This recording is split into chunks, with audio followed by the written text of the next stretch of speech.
har bir ayol qanchalik kuchli bo'lishidan qat'iy nazar o'zidan kuchliroq erkakka bo'ysunishni xohlaydi.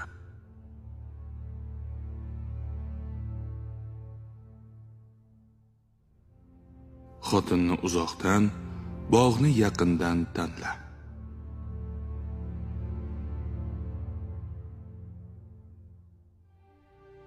O'z oilasini unutgan erkak haqiqiy erkak emas.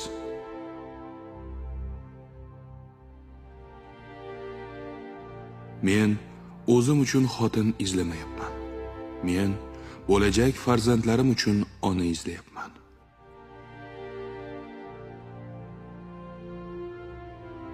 O'g'il bolani to'qchilik buzadi, qiz bolani esa yo'qchilik.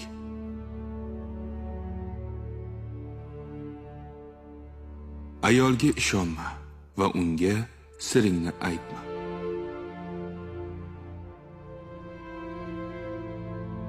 Ayol bilan bahslashning ikki usuli bor, lekin ikkalasi ham samarasiz.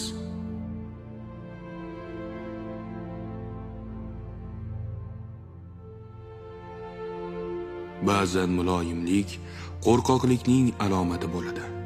O'rni kelganda g'azab ham qilish kerak.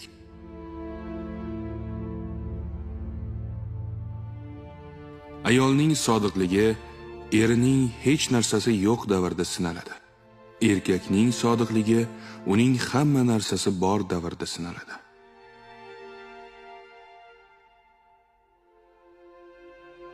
Yigit kishi 4 narsada qiz boladan ustun bo'lishi kerak. Aqlda, bo'yda, nasl nasabda va boylikda. Qiz bola ham 4 narsada yigit kishidan ustun bo'lishi kerak. Chiroyda, taqvoda, hayoda va fahm farosatda.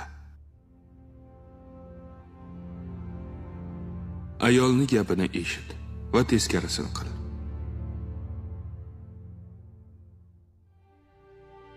Ayollarga itoat qilmang. Agar ularga qarshilik qilib turmasangiz, uydan baraka ketadi.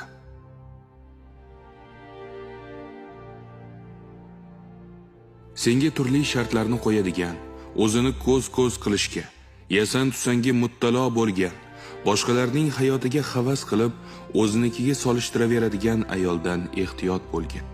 Chunki u sening kelajakdagi faqirligingdir.